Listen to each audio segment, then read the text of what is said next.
Hello friends, welcome to my channel Unused Brain, and in this session we will talk about our next structure of alimentary canal which is stomach. ठीक है, last session में मैंने आपको oesophagus बताया था and oesophagus के बाद जो अगला स्ट्रक्चर है वो है स्टमक. ठीक है, इस डायग्राम को हम डिस्कस करेंगे कुछ ही देर में, तो आप यहीं रहिएगा. बहुत सारी और चीजें मैं आपको बताने वाली हूँ. सो चलिए वापस आते हैं स्टमक की बिगिनिंग पे. कहाँ लोकेटेड होता है? हमारे एब्डोमिनल कैविटी में लेफ्ट साइड पे, स्लाइटली लेफ्ट साइड पे ये प्रेजेंट होता है. So it is located in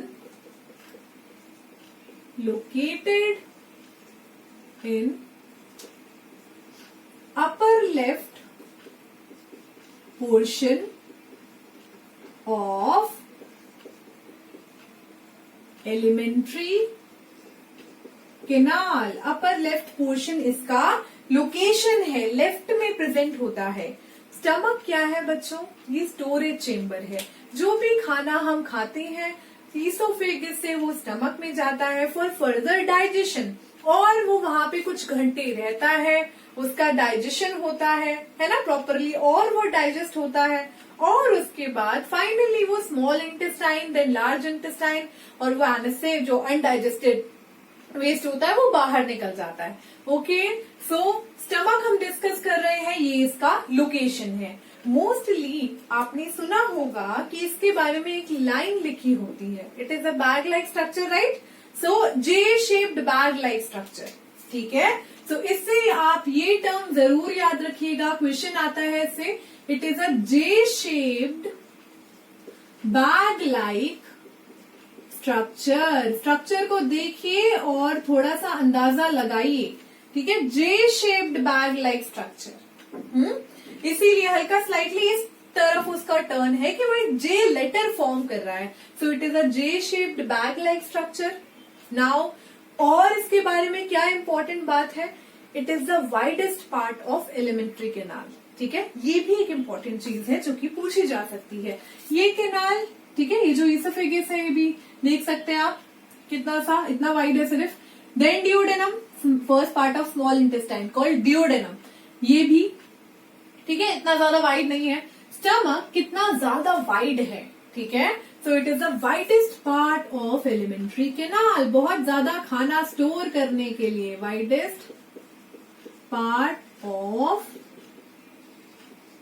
alimentary canal. कभी भी बच्चों हम ऐसा नहीं कहेंगे कि जो लोग हेल्दी होते हैं, काफी चबी मोटे से होते हैं, उनका स्टमक बड़ा होता है एज कम्पेयर टू जो लोग बहुत ज्यादा पतले होते हैं. ऐसा नहीं है, स्टमक का साइज सबका सेम होता है. ठीक है, तो जो लोग मोटे होते हैं उनका भी स्टमक का साइज उतना होता है और उतना ही एक्सटेंड कर सकता है. जो लोग पतले होते हैं उनका भी स्टमक का साइज उतना ही होता है और उतना ही एक्सटेंड कर सकता है जितना एक मोटे इंसान का कर सकता है. ओके, सो ये बात आप याद रखिएगा. वाइडेस्ट पार्ट है एलिमेंट्री केनाल का. नाउ स्टमक जब एम्प्टी, खाली स्टमक जब होता है तो उसमें कुछ फोल्ड्स देखने को मिलते हैं. ठीक है, उनको हम गैस्ट्रिक रियूगे कहते हैं. ओके, सो ये आप पहले लिखते हैं फिर हम डिस्कस करते हैं. Empty stomach has longitudinal folds called gastric rugae.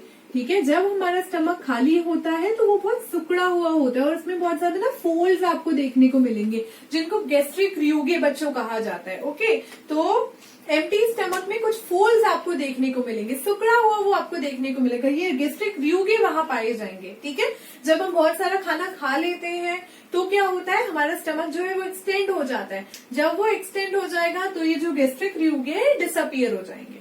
Clear है? और जब हम फास्ट पे होते हैं, हम खाना नहीं खा रहे हैं पूरे दिन, तो क्या होगा, हमने कुछ नहीं खाया सुबह से, पेट में कुछ गया ही नहीं, तो क्या होगा, ये फोल्ड जो है गैस्ट्रिक रियूगे वहां पे अपीयर होंगे, वो वहां पे दिखेंगे हमें.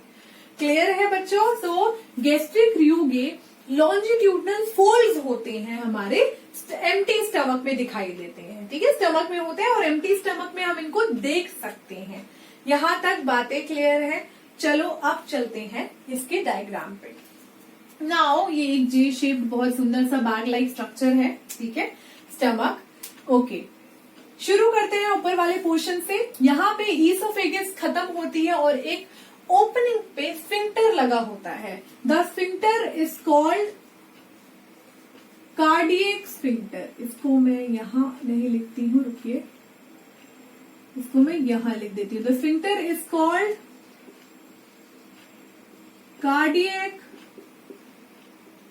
स्फिंक्टर। कार्डियक स्फिंक्टर यहाँ प्रेजेंट होता है, जो कि फूड का जो पैसेज है उसको रेगुलेट करता है from oesophagus to stomach. Clear है? नाउ स्टार्ट करते हैं। This portion of the stomach, ये जो पोर्शन है स्टमक का, ये वाला जो पोर्शन है, इस पोर्शन को हम कार्डियक कहते हैं, ठीक है, कार्डियक। ये मैं आपको बता चुकी हूँ, इसीलिए स्फिंक्टर को कार्डियक स्फिंक्टर कहते हैं और गैस्ट्रोइसोफेजियल स्फिंक्टर भी कहते हैं। कार्डियक क्यों कहते हैं? क्योंकि भाई यहाँ पे स्टमक का जो पहला पार्ट होता है कार्डियक में ही आगे खुलता है। गैस्ट्रोइसोफेजियल क्यों कहते हैं? क्योंकि ईसोफेगस और है ना स्टमक के लिए वर्ड यूज करा जाता है गैस्ट्रो, गैस्ट्रिक, है ना, गैस्ट्रिक रियूगे, है ना, तो इसीलिए उस तरीके का नाम रखा गया कि भाई ये ईसोफेगस और स्टमक के बीच में है, इसलिए गैस्ट्रोइसोफेजियल स्फिंक्टर और कार्डियक स्फिंक्टर। क्लियर है? कार्डियक पार्ट हो गया। नाउ ये जो ऊपर वाला पोर्शन है, ठीक है, ये वाला जो पोर्शन है स्टमक का, इसको हम फंडस कहते हैं। फंडस कह सकते हैं, फंडिक कहते हैं। ओके, ठीक है।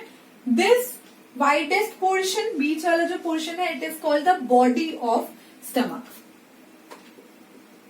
बॉडी ऑफ स्टमक, तो बच्चों इसको कॉर्पस भी कहते हैं। कॉर्पस आप इसको कह सकते हो। ये वाला जो पोर्शन है, लास्ट पार्ट स्टमक का, इसको हम कहते हैं पाइलोरस, ठीक है, पाइलोरस।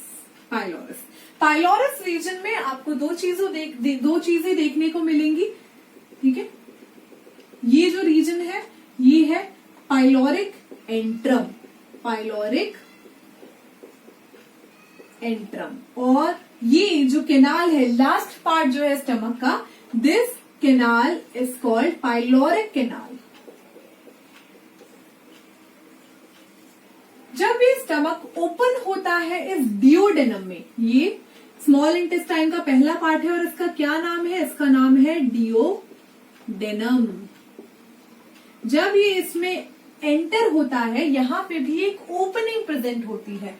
इस ओपनिंग को हम क्या कहते हैं? सॉरी, यहाँ पे भी एक स्फिंक्टर प्रेजेंट होता है। इस ओपनिंग पे एक स्फिंक्टर प्रेजेंट होता है। उस स्फिंक्टर को हम क्या कहते हैं? उसको हम पाइलोरिक स्फिंक्टर कहते हैं। सो ये जो यहाँ पे जो स्फिंक्टर लगा होगा वो क्या होगा? पाइलोरिक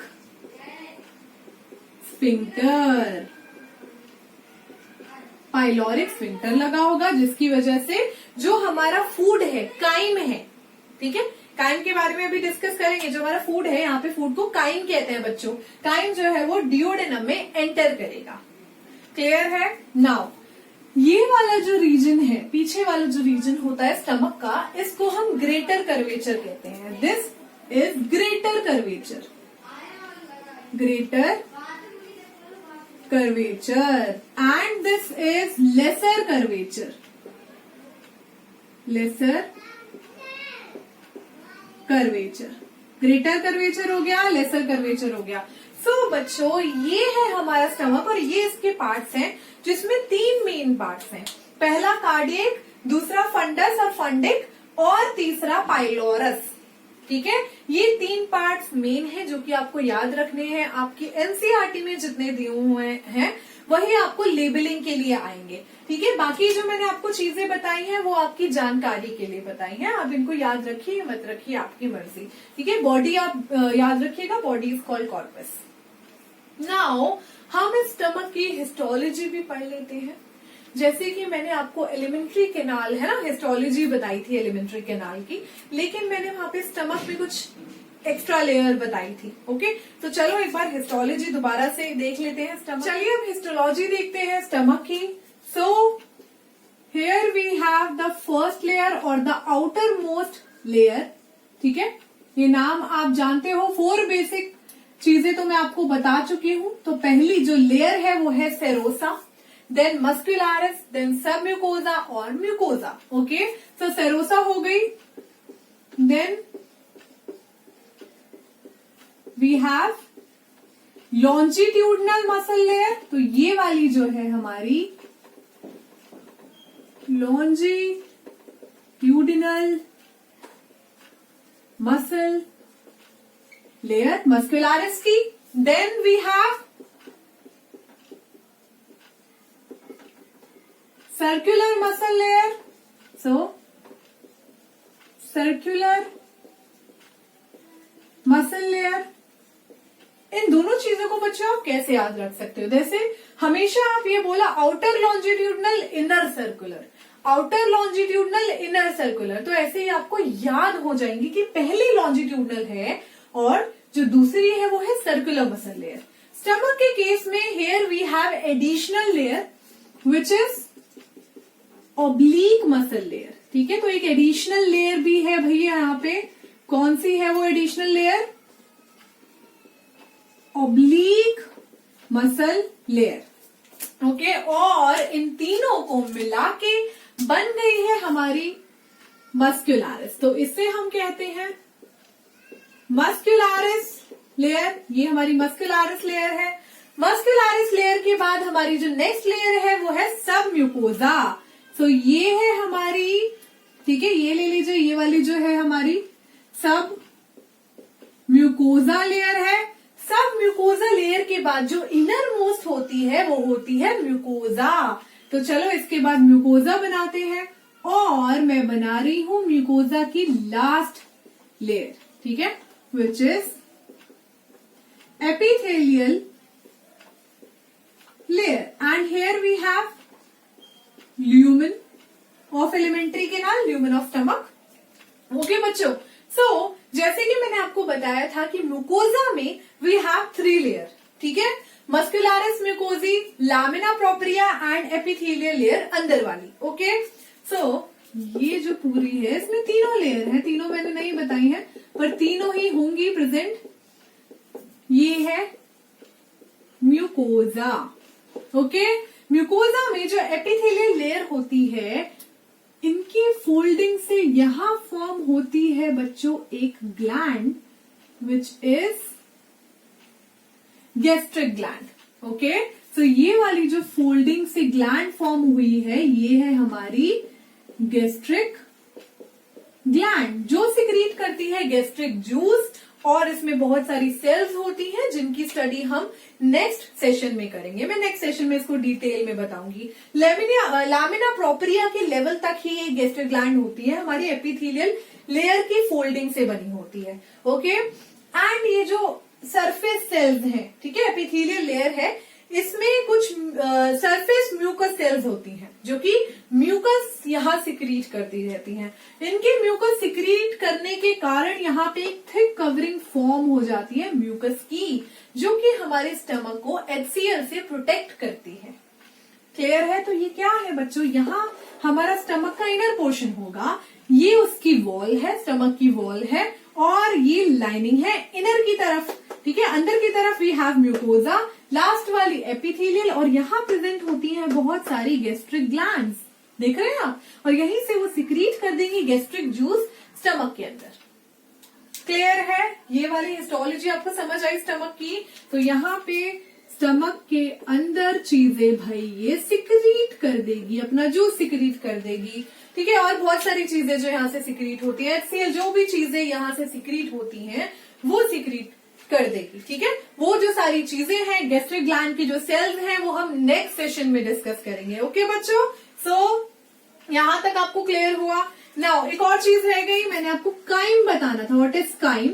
ठीक है, तो यहाँ पे फूड को स्टमक में काइम कहते हैं। ठीक है, so chyme is food in